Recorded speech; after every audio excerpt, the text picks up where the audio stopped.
Os direitos, deveres e garantias dos cidadãos são notícia em cada canto do planeta.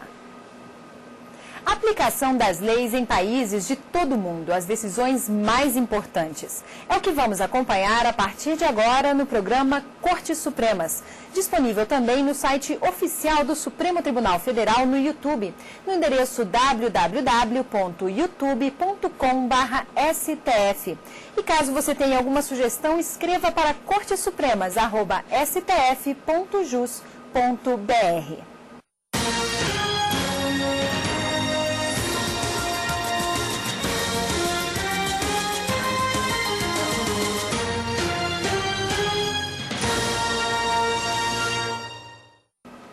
Sejam bem-vindos ao Cortes Supremas. No programa de hoje você vai conhecer decisões importantes no Mercosul, as principais notícias das Cortes Supremas no mundo. Acompanhe comigo.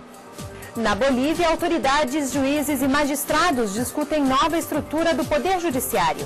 Saiba como será o recesso do Judiciário nos países da América do Sul. E no quadro sobre direitos fundamentais, representantes de 192 países discutem acordo global para frear as mudanças climáticas.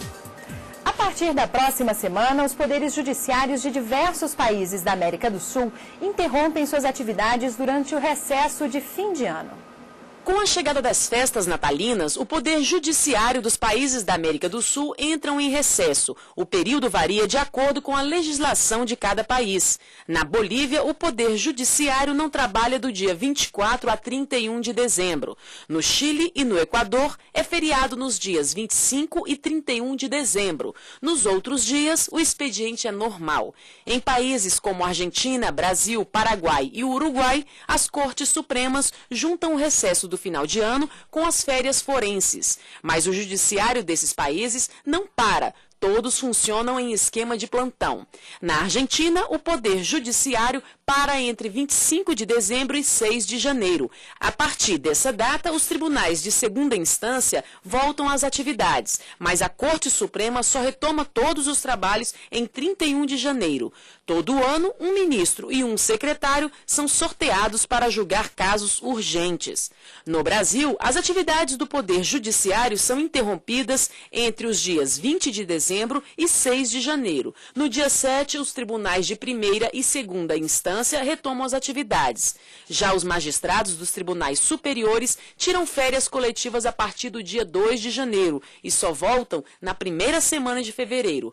Mas há sempre um ministro de plantão para julgar casos importantes. No Paraguai, o Poder Judiciário suspende as atividades entre 25 e 31 de dezembro. Em janeiro, os ministros da Corte Suprema também atendem a esquema de plantão. Cada magistrado trabalha 10 dias no mês das férias. Já os juízes da área penal da Corte Suprema do país são divididos em duas turmas, que trabalham 15 dias cada uma. As outras esferas do Poder Judiciário do Paraguai atendem normalmente no mês de janeiro.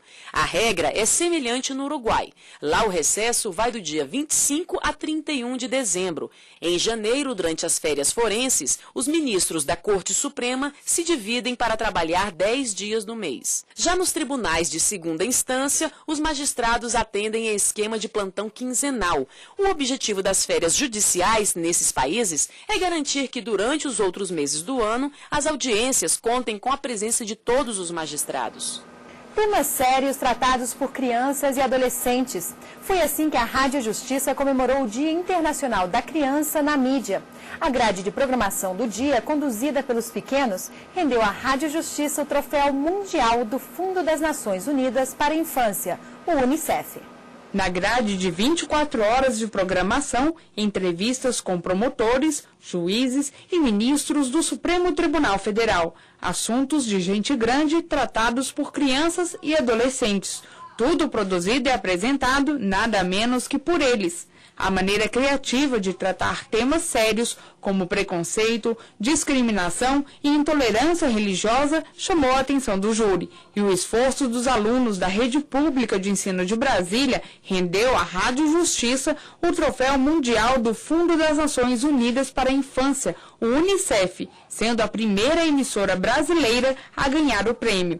A rádio concorreu com mais de 100 países. Agora, o troféu entregue ao presidente da Corte, ministro Gilmar Mendes, ficará no Museu do Supremo Tribunal Federal. Como a gente competiu com 100 países no mundo, todos os tipos de emissoras, e a gente ganhou com a melhor programação infanto-juvenil de rádio, nesse dia especificamente, uma premiação do Unicef, isso é muito importante também para mostrar que a justiça brasileira se preocupa com as questões da infância e da juventude e tem ações efetivas com relação a isso. No Chile, a Corte Suprema suspendeu uma juíza da Vara Civil de Santiago por consumo de drogas. A decisão é inédita no Poder Judiciário do Chile. Por unanimidade dos votos, os magistrados da Corte Suprema decidiram suspender a juíza Sônia Nabarro, que tem a imagem preservada do Juizado Civil de Santiago por consumo de drogas. Em 2007, ela havia sido submetida a um teste de entorpecentes que apontou o consumo de cocaína. Depois de se submeter a um processo de reabilitação de 10 meses, um novo teste realizado em junho deste ano voltou a apontar o uso da droga. A juíza foi sancionada de acordo com 2 artigos da Lei Orgânica dos Tribunais, que estabelecem que um juiz não pode ser dependente de substâncias ou drogas ilegais, a menos que seja para fim medicinal. Desde 2005, ministros, juízes e funcionários do Poder Judiciário são submetidos a testes antidrogas de forma aleatória, sem aviso prévio e em caráter reservado. Os testes fazem parte do Programa de Controle de Entorpecentes do Judiciário. E é hora de navegar.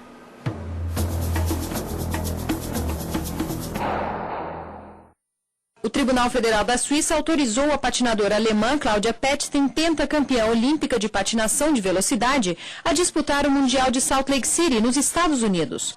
O tribunal aceitou o recurso da patinadora suspensa por 2 anos do circuito de competições por doping. A competição em Salt Lake City pode significar a classificação para os próximos Jogos Olímpicos de Inverno, que acontecem em fevereiro em Vancouver, no Canadá. A seguir, juízes e magistrados da Bolívia discutem nova estrutura do Poder Judiciário do país.